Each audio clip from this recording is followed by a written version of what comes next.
Assalamualaikum. Jangan lupa like, comment, and subscribe. Bye.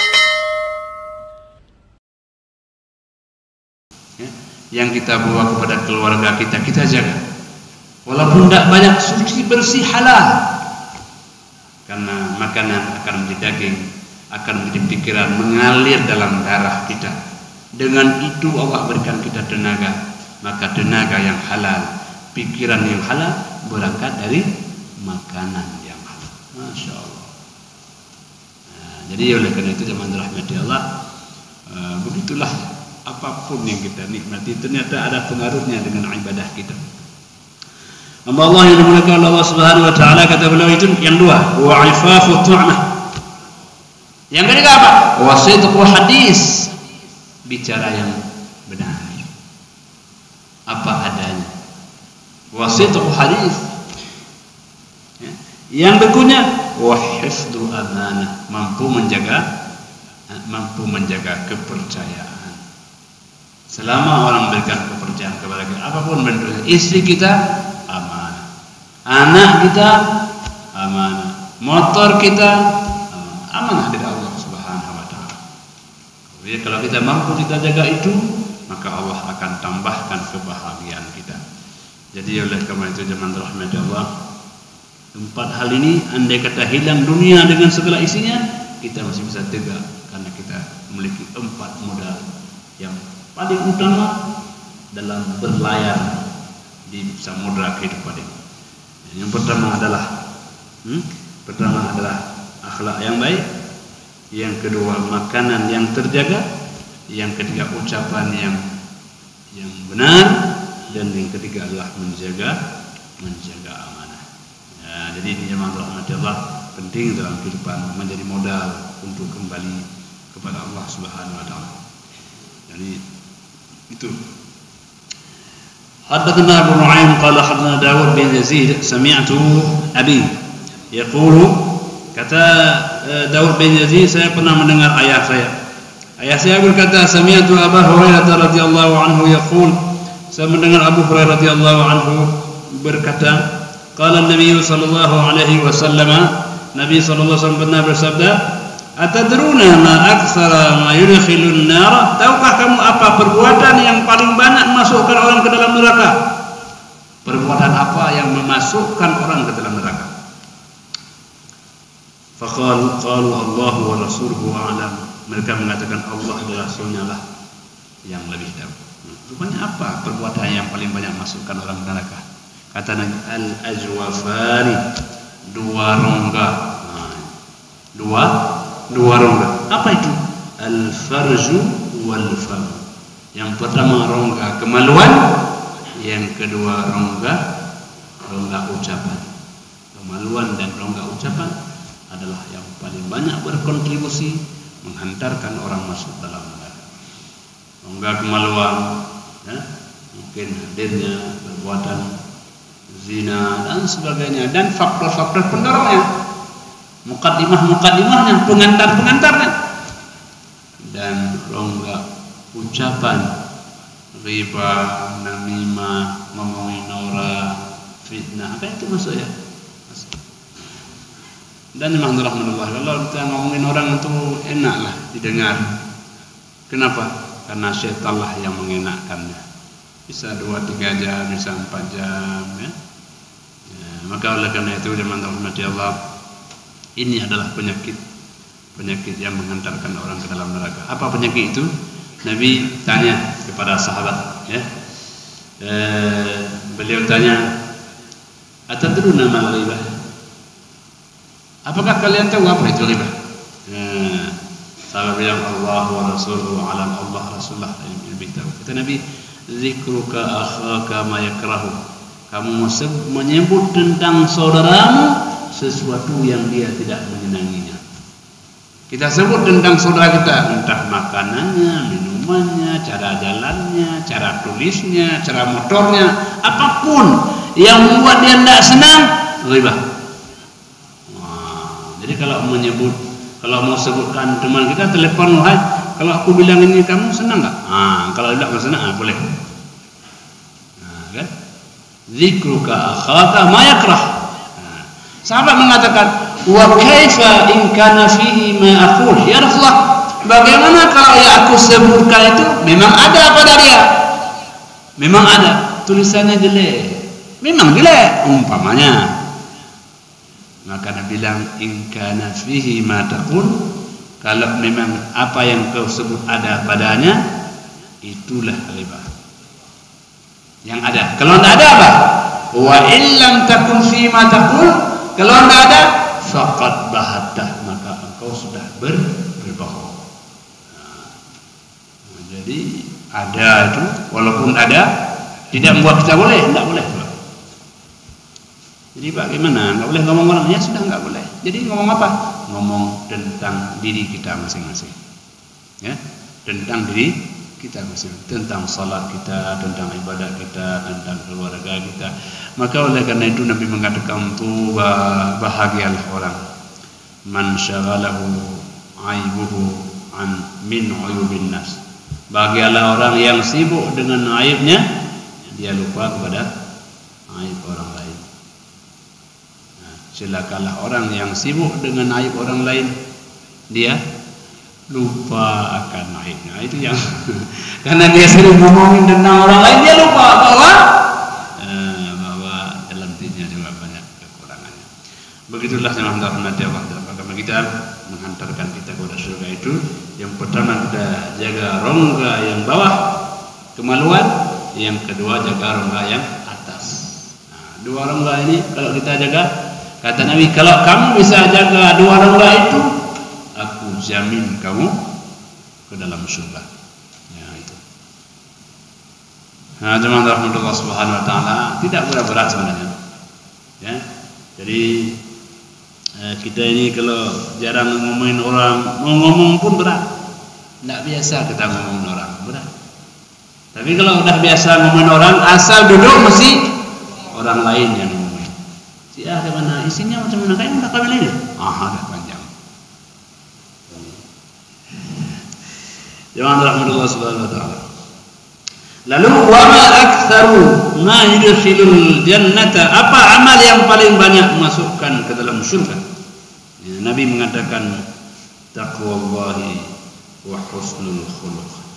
Yang pertama takwa kepada Allah, yang kedua adalah berakhlak yang baik. Jadi orang kalau baik akhlaknya itu sudah nampak surga. Surga dalam dunianya sebelum surga yang sebenarnya. Senyum, sapa, senang, bahagia. Memang ini orang sudah nampak surganya, walau masih surga dunianya. Ya, kita kan bisa melihat orang, masya Allah, masih ada di hati kita orang yang kita senangi karena akhlak. Ada kan? Ada. Senang. Ya? Ada juga orang kata, ya Allah, ini kalau duduk sama orang terus ada semacam bahasa hati kita itu. Nah, teman-teman rahmatullah subhanahu wa ta'ala, jadi itu hal yang patut kita berikan catatan dalam hidup kita. Karena hidup ini ternyata tak lama. Setiap hari ketika kita buka grup WA, teman-teman kita yang seusia kita telah berpulang ke rahmatullah. Apapun sakitnya, tapi mati hanya satu. Apapun sebabnya, tapi kematian hanya satu. Ikhtalaful asbab wal mautu wahid. Beragam sebabnya, tapi kematian satu jua. Nah, bagaimana ceritanya? Nah, ada cerita. Nah, saya baca di tafsir. Nah, ini kan cerita hikmah. Dulu kalau orang meninggal, itu yang paling dibenci siapa? Malaikat maut dulu. Kalau sudah meninggal, ini memang malaikat maut nih, kan? Maka katalah beliau kepada Allah, ya Allah, saya ni dicaci sama manusia, asal dah meninggal sudah kena saya ni. Ya, kata Allah Ta'ala, kalau begitu kita jadikan setiap kematian ada sebabnya, sehingga mereka sibuk dengan sebabnya, lupa kepada kamu. Ya kan? Nah, memang gara-gara ditabrak mobil, Pak. Memang tadi jatuh di kelima. Nah, maka alhamdulillah beragam sebabnya, tapi kematian hanya satu dua. Jadi itulah yang dirahmati Allah, dan setiap orang yang sudah mati tak mungkin akan kembali. Itulah yang terakhir amal yang dia bawa. Itulah segala apa yang dapat dia persembahkan. Tak pernah bisa menambahkan kembali. Maka oleh karena itu rahmati Allah, ya, orang-orang ketika meninggal akan mengatakan, Rabbi law akhartani ila ajalin qarib, ya Tuhanku, bisa enggak tangguh sebentar, la saddaqa wa akun minas salihin, saya ingin sedekah, ingin menjadi orang yang saleh, ya Allah. Jadi begitulah penyesalan biasanya di ujung kehidupan. Penyesalan tidak datang di awal, tapi selalu penyesalan datang di ujung kehidupan. Maka dalam pepatah dikatakan sesal dahulu pendapatan, tapi kan jarang. Sesal kemudian tiada berguna. Ini hamba Allah yang dimuliakan Allah Subhanahu wa taala, haddatsana Abdullah bin Muhammad qala haddatsana Abu Amir haddatsana Al-Jalil bin Atiyah an Shihab an Ummi Darda, qama Abu Darda lailatan yusalli. Suatu hari, ini suami istri soleh-solehan. Jadi suatu hari kata Ummu Darda, Abu Darda ini bangun di malam hari salat dia.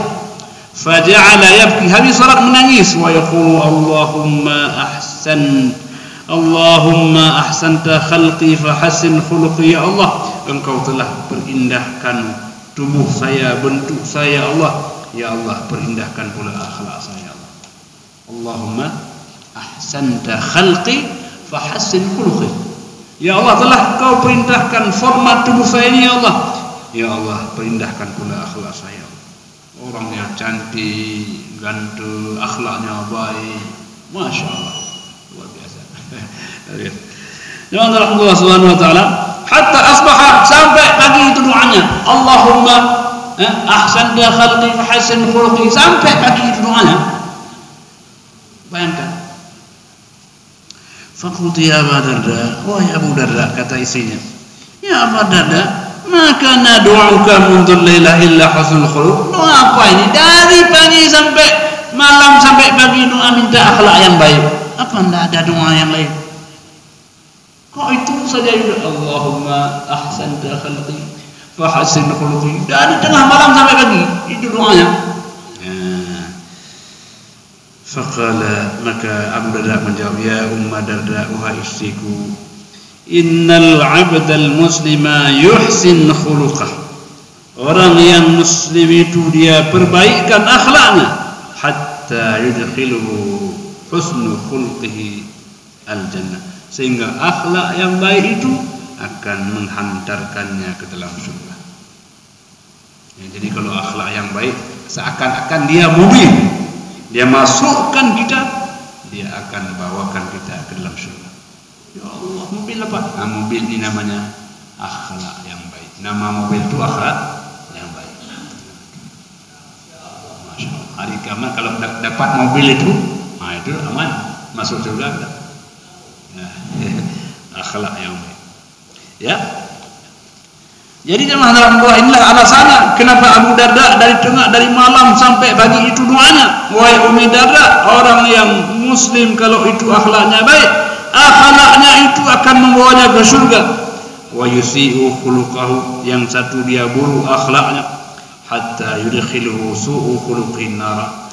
Nah, dia akan menjadi mobil yang akan membawanya masuk ke dalam neraka. Jadi kalau akhlak yang buruk, dia akan menghantarkannya masuk ke dalam neraka.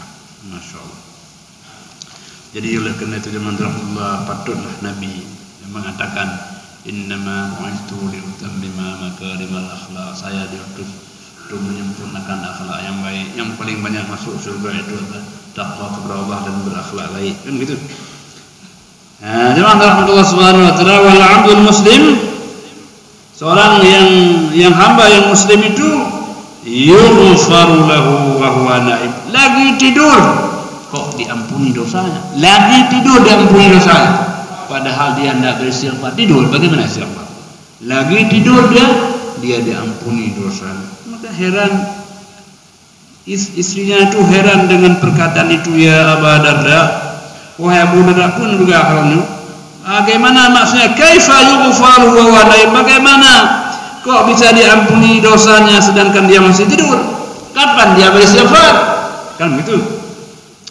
Qala yaqumu akhuhu min al-lail. Cerita begini. Yang bangun bukan dia, saudaranya, temannya, kerabatnya bangun di waktu malam. Yang bangun siapa? Saudaranya. Dia tidur, yang bangun saudaranya. Bangunlah saudaranya di waktu malam. Fayatahajjad, lalu saudaranya itu bangun kemudian tahajud. Fayad'ullaha azza wa jalla, bangun kemudian tahajud dan berdoa kepada Allah. Fayastajibu lahu, lalu Allah mengijabahkan doanya. Kemudian wa yad'u li akhihi, kemudian dia mendoakan untuk saudaranya. Siapa saudaranya? Yang lagi tidur. Kok dia mendoakan saudaranya? Mungkin karena baik akhlaknya, mungkin karena senang padanya. Kan gitu. Ya Allah, teman saya menjauh di sana, ya Allah. Mungkin dia tidur, ya Allah. Maafkan segala kesalahannya. Bayangkan, kita didoakan orang. Ya, fayastajibu lahu fi, lalu Allah pun mengabulkan doa. Karena begitu sayang orang sama kita. Bukan hanya harta material yang dia beri, tapi bahkan didoakan kebaikan-kebaikan untuk kita. Insyaallah. Ya, bayangkan ini kita merantau kemana gitu, ya, ketika hendak pulang kita dikasih oleh-oleh, ketika kita naik kendaraan didoakan, ya Allah selamatkan bapak ini sampai, ya Allah ampuni dosa-dosa, ya Allah. Jadi bukan hanya material, doanya seakan-akan tak berpisah, walaupun berpisah badan dengannya. Jadi ini luar biasa, kenang-kenangan yang luar biasa. Ya. Hamba Allah yang dimuliakan Allah Subhanahu wa taala. Satu hadis lagi bahwa حدثنا أبو نعمان قال حدثنا أبو عوانة عن زياد بن علاقة عن أسامة بن شريك قال كنت عند النبي صلى الله عليه وسلم وجاءت الأعراب. Kata Ibnu Shuraik, saya di samping Nabi. Karena kalau duduk samping Nabi selalu ada kenangan, selalu ada kesan, ada pesan, ada sesuatu. Jadi kalau kita punya sesuatu, jadikan kenangan bagi orang lain. Ya, boleh makan durian, ya, orang datang kasih durian. Ya, waduh, saya kemarin kenang sangat berkesan apa? Oh, duriannya enak. Nah, jadi bikin kenangan, walaupun sepotong durian. Nah, kita ada apa di rumah? Kalau orang datang kasih kenang-kenangan. Yang kenangan itu dia akan ceritakan ketika tidak ada kita. Ya, jadi kenangan itu seakan-akan menghadirkan kita yang sudah tidak ada. Nah, jadi kata beliau, kata Ibnu Syurik, saya di samping Nabi waktu itu. Saya di samping Nabi sallallahu alaihi wasallam. Wajahatil Arab, datanglah seorang badui. Nasun katsirun min huna wa huna, manusia ramai jalan-jalan begitu. Fasakatan nas, lalu kemudian diam semuanya. La yatakallamuna ghairum, tidak ada yang ngomong kecuali orang badui ini. Faqalu ya Rasulullah, wahai Rasulullah, alaina harajan fi kaza wa kaza, adakah kami beban-beban ini itu ya Rasulullah? Karena orang takut kalau banyak beban. Ada ya Rasulullah beban-beban ini itu fi asya' min umurin nas, tentang hal perihal manusia, la ba'sa biha. Faqala ya ibadallah, Nabi jawab, wahai hamba Allah. Dipanggil ya Rasulullah, Nabi jawab ya ibadallah, wahai hamba Allah. Wada'allahu al-haraj, Allah telah menghilangkan beban-beban berat itu. Tidak ada beban berat. Illa amran iftarat, kecuali hal-hal yang fardu. Kecuali yang fardu, salat, puasa, kan fardu. Yang lain-lain mana ada yang berat-berat. Amran zulman, Allah telah hilangkan hal-hal yang sifatnya zulman, yang zalim. Fadzalika alladzi haraja wa halak, dan zulman ini yang menghantarkan kepada beban dan kebinasaan. Wahai Rasulullah, faqalu ya Rasulullah, wahai Rasulullah, ana tadawa, perlu enggak kami berobat? Nih, ada orang kalau sakit enggak berobat, alah nanti kalau sembuh Allah sembuhkan, kalau enggak ya enggak. Ada yang begitu. Maka orang muridnya, ya Rasulullah, apakah kami perlu enggak berobat ya Rasulullah? Apa jawab Nabi? Nabi katakan, na'am, ya. Ya ibadallah, wahai hamba Allah, tadawaw, berobatlah. Berobatlah. Nah, sakit berobat. Karena berobat itu ibadah. Berobat itu perintah. Alah, apa? Dah berobat kan belum tentu sembuh, apalagi nak berobat. Nah, berobatlah. Tadawaw, berobatlah. Fa inna Allah azza wa jalla lam yadh' da'an illa wada'a lahu shifaa. Bahwa Allah tidak meletakkan satu penyakit kecuali Allah telah menjadikan baginya obat. Semua penyakit ada obat. Betul ya? Betul. Ada obat. Jangan bilang enggak ada lagi ini Pak, enggak ada lagi obat. Jangan bilang begitu. Semua penyakit ada obat. Siapa bilang? Nabi yang bilang. Masa kita enggak yakin? Semua penyakit ada obatnya. Berobatlah. Ya. Jangan sampai ada apa. Udahlah, nunggu aja. Nunggu apa? Ya, dan ini enggak ada obatnya lagi. Ya Allah, siapa yang kita bilang ada? Nabi bilang ada, berobatlah. Ya. Tidaklah Allah jadikan satu penyakit kecuali ada obat. Ya. Tetapi ada pengecualian. Apa? Ghaira da'in wahid, kecuali satu penyakit. Nah, ini satu ini tidak ada obat. Nah, ini yang perlu kita tahu. Penyakit apa yang tidak ada obat? Nah, apa penyakitnya? Ya, penyakitnya qalu ya Rasulullah. Ya Rasulullah, qala al-haram, penyakit tua. Nah, ini Pak, saya mau suntik muda. Enggak ada suntik muda. Ada enggak? Enggak ada. Jadinya mau mana cari Pak? Ini mau cari obat muda. Enggak ada. Semua penyakit ada obat kecuali satu terang yang ada penyakit tua. Nah, jadi kalau sudah tua ya sudah, kita sudah tua. Enggak perlu cari penyakit obat muda.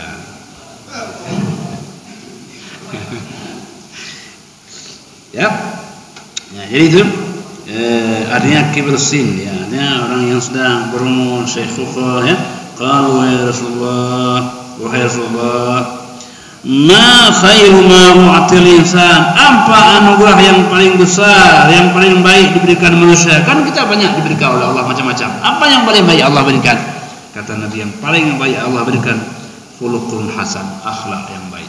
Nah, itulah pemberian oleh-oleh terbaik Allah berikan kepada hambanya, apa? Akhlak yang baik. Kalau itu dapat, masya Allah, itulah yang terbaik pemberian Allah Subhanahu wa taala. Demikianlah apa yang dapat kita sampaikan dan kita bacakan. Semoga ada hikmahnya. Hanya kepada Allah sajalah kita akan kembali. Hadanallahu wa iyyakum ajma'in. Wassalamualaikum warahmatullahi wabarakatuh.